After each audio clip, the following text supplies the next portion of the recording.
Wake me up before you go. Don't leave me hanging on like a yo-yo. Wake me up before you go. I don't wanna miss it when you hit that high. Wake me up before you go. Hi, I'm Jen Walsh. Hi, I'm Melissa Drake. And this is Channel 7 News. Today, we have a special called A Decade in Review, from 1980 to 1992. Stay tuned. Our special begins with the presidential election of 1980, which pitted Republican Ronald Reagan against Democrat James Carter running for re-election. In the end, Carter's spotty record in office proved no match for former actor Reagan's popularity and charm, who won the election by a landslide.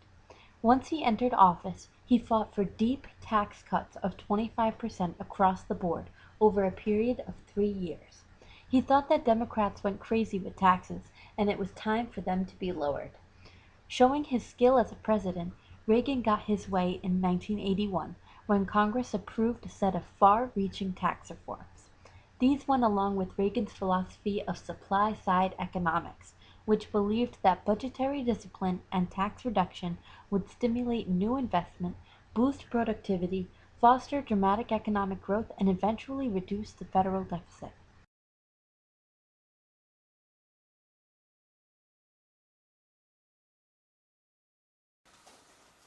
At the beginning of his presidency, Reagan denounced the Soviet Union as evil and claimed they were prepared to commit crimes, tell lies, and cheat in order to attain world conquest.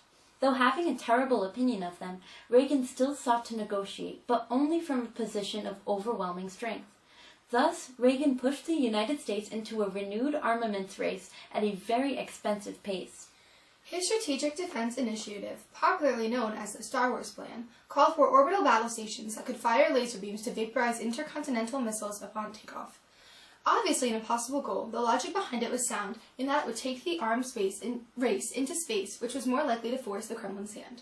Relations with the Soviets further worsened when they began to influence Poland, shot down a Korean passenger airline, and boycotted the Los Angeles Olympics.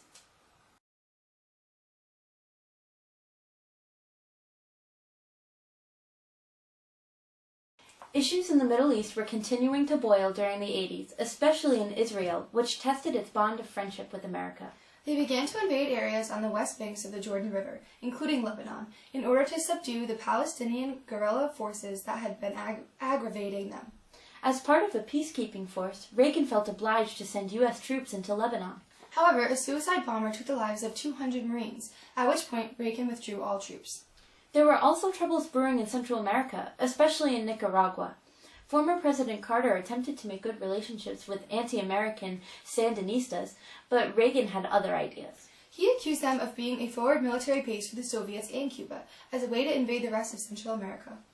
Reagan also became involved in the revolutions in El Salvador and the tiny island of Grenada, which demonstrated Reagan's determination to assert dominance in the Caribbean. And now, a word from our sponsors. Where they'll show you how to use the internet?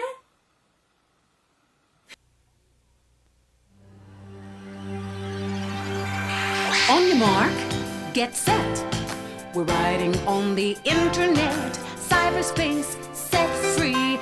Hello, virtual reality. Interactive appetite, searching for a website, a window to the world, got to get online. Take a spin, now you're in with the techno set. You're going surfing on the internet.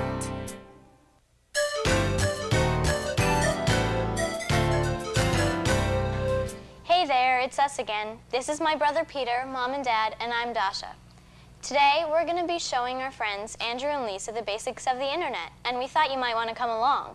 It'll be cool. Now here's a little background. When we installed internet access on our computer, I got the whole family involved. It's true. Everybody had their own tasks to do. It was a lot of work, but it was really worth it. Now that I've gotten on the internet, I'd rather be on my computer than doing just about anything. It's really cool. The internet gave us a whole world of exciting new possibilities. So I guess this is a story of how it changed our lives. Maybe it will yours too, with the Kid's Guide to the Internet. Take a spin, now you're in with the techno set. You're going surfing on the internet.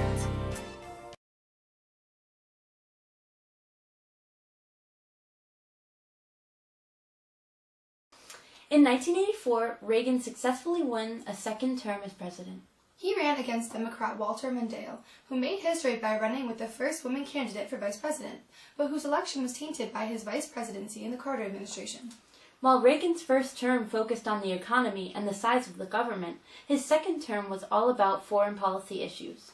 Soon, Reagan found himself competing with Mikhail Gorbachev, whose policies of glasnost and perestroika revolutionized personal liberties and free market policies for Russia. These policies required Russia to shrink their government and military, which opened up a series of summits where Reagan and Gorbachev settled at a warm yet slightly incomplete peace in 1988.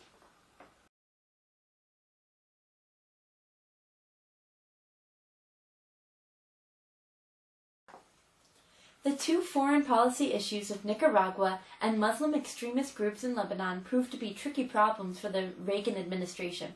Some Washington officials saw a link between these two troublesome issues. In 1985, American diplomats secretly arranged arms sales to Iran in exchange for the American hostages held by the Muslim extremists. Meanwhile, money from the arms sales went to aid the Contra rebels fighting against the Sandinista government in Nicaragua. These two actions deliberately went against the government ban on aid to the rebels and his personal promise not to negotiate with terrorists. This ignited a firestorm of controversy and cast a dark shadow over Reagan's record in foreign policy. People pounced on him as a lazy, senile president who napped during meetings and paid little attention to details for policy. Despite this, he remains one of the nation's most popular and beloved presidents.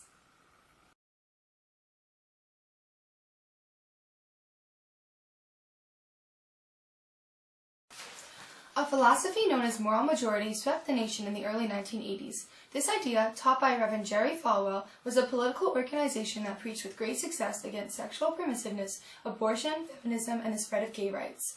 By communicating their ideas through radio, cable TV, and direct mailing marketing to millions of people, Moral Majority quickly became an aggressive political party. Along with Moral Majority came a movement called Movement Conservatives, which was the idea that personal affairs became political matters. Like John Adams packing the court with Federalist judges, Ronald Reagan repeated history by packing the Supreme Court with conservative judges. Ward's Cove packing versus Antonia and Martin versus Wilkes in 1989 made it easier for employers to discriminate when hiring their employees, which reversed affirmative action policies. In 1973, Roe v. Wade prohibited states from preventing women from getting abortions. However, under Reagan's administration, that ruling worked to be overturned. In 1989, Webster v. Reproductive Health ruled that there would be restrictions on abortion in certain states. And in Planned Parenthood v. Casey in 1992, the court ruled that a state would restrict abortion as long as it did not place an undue burden on the woman. Court cases became so focused on conservative ideas that a Bush-appointed Supreme Court Justice, Clarence Thomas, was convicted of sexual harassment by Anita Hill, but still gained a seat on the Supreme Court. In terms of social reforms, the Department of Education advocated against college scholarships targeting minorities, and the Americans with Disabilities Act passed in 1999 revolutionized the lives of many Americans by ending discrimination against Americans with any kind of physical or mental disability. Overall, Republican Reaganism brought personal matters to the core, making the public's private lives very public, forever altering politics.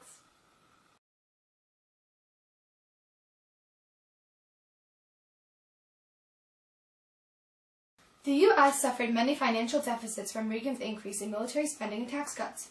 In fact, the deficits were so drastic that it totaled to $200 billion annually, which resulted in $2 trillion in national debt under Reagan's administration. Despite the major setbacks, Reagan's deficits caused social welfare to be seemingly unlikely. Therefore, Reagan's goal for limiting social welfare expansion was met. Due to this, the 1990s median household income declined. Unemployment rates went up past 7%, causing the federal and international trade debt to skyrocket. Bush increased taxes for revenue for the government. On October 19, 1987, called Black Monday, the stock market dropped 508 points, which became the biggest one-day decline in history. A group of Democrats, called the Seven Dwarfs by Republicans, sought the presidency after the government became corrupt. Republicans nominated George H.W. Bush, and the Democrats nominated Michael Dukakis. Even though Reagan was experiencing problems in office, the Republican candidate won the election, and George H.W. Bush took office. And now, please enjoy this trailer of the sequel to Back to the Future, where we'll be seeing what it will be like in 2015. Let's take a look.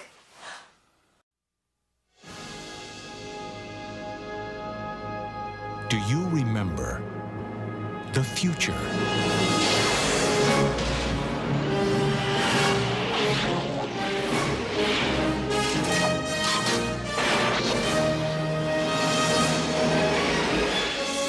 You've got to come back with me. Where? Back to the future. Are we back? We're back.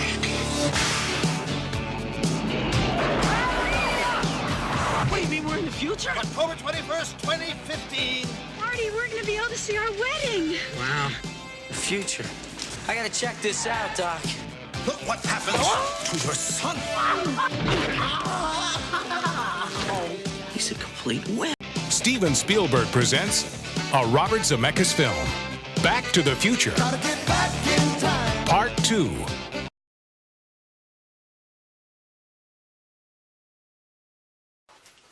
In the first months of Bush's presidency, it seemed that everywhere in the communist world the season of democracy had arrived. In 1989, a group of pro-democracy protesters paraded through Beijing, but were brutally put down by China's autocratic leaders. Though Congress pushed for restrictions on trade with China, Bush insisted on maintaining normal relations with Beijing. Now let's go live to our meteorologist Jen Walsh with the weather. As communism is slowly crumbling, the Cold War, which has lasted about 45 long years, is coming to a close. As you can see here, the Arctic cold is slowly melting, and the sun is peeking out from the clouds. Poland, Hungary, Czechoslovakia, East Germany, and Romania have all turned to other forms of government, leaving only Russia. As Russia slowly thaws as well, we will soon experience summer here in the States. I'm meteorologist Jen Walsh. Back to you, Melissa, in the studio. Thanks, Jen. On the subject of the Cold War, let's celebrate the 1990 reunion of East and West Germany and the fall of the Berlin Wall that separated them. These events definitely indicated the soon ending of the Cold War. In fact, just 1 year later in December 1991, Gorbachev resigned as Soviet president, which gave way to the Commonwealth of Independent States, effectively signaling the end of the Cold War.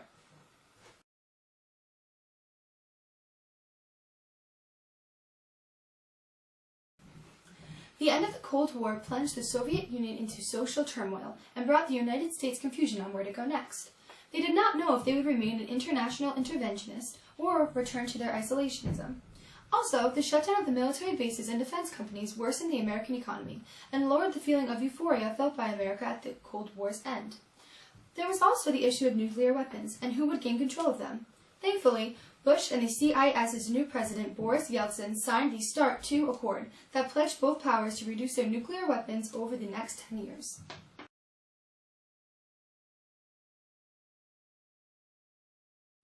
Though the Cold War was over, trouble still brewed in the Middle East. Saddam Hussein, the brutal ruler of Iraq, sent his army to overrun the oil-rich land of Kuwait. He dreamed of using the oil to pay off war debts and eventually rule the entire Persian Gulf region. Ironically, during its war with Iran, the United States actually gave money to Iraq for weapons expansion. However, when Iraq invaded Kuwait, the United Nations Security Council unanimously agreed on the immediate and unconditional removal of Iraq's troops. This turned into a large-scale U.S. invasion of extreme proportions. On February 23, 1991, the land invasion by U.S. troops called Operation Desert Storm began. The land war only lasted 4 days and was nicknamed the 100-Hour War. In the end, Saddam Hussein accepted a ceasefire and Kuwait was liberated.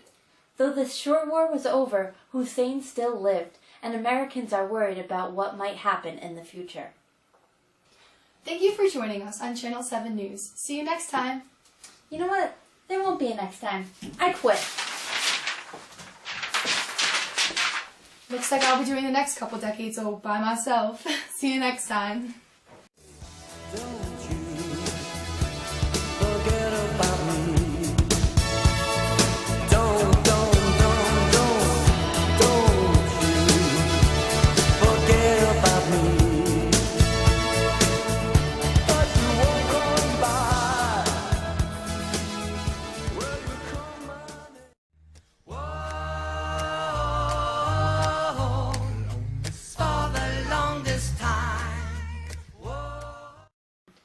Unemployment rates went up.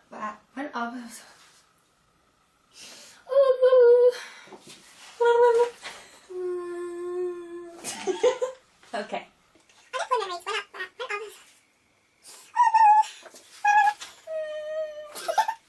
As communism is slowly the arms race into space, which is more likely to force the Kremlin's hand. What does that mean? The Kremlin is the leader in Russia. Really?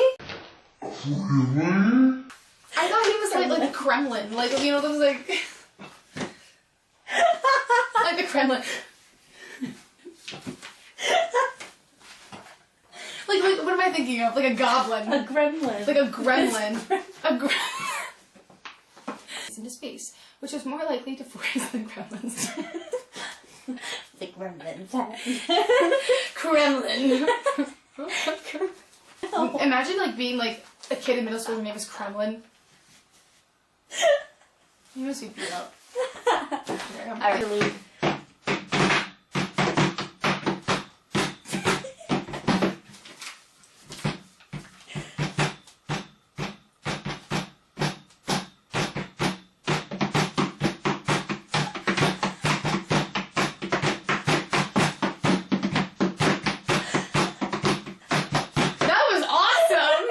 Republican Reaganism brought personal matters to the court, making the public's private lives very public, forever altering politics. Oh my god!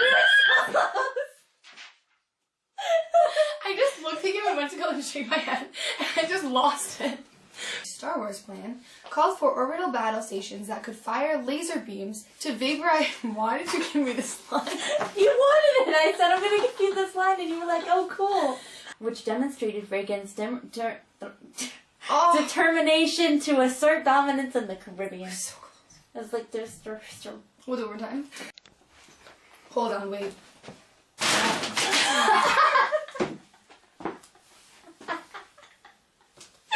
got the... Are you okay? I'm okay, I just hit the thing. That was funny. Hold on,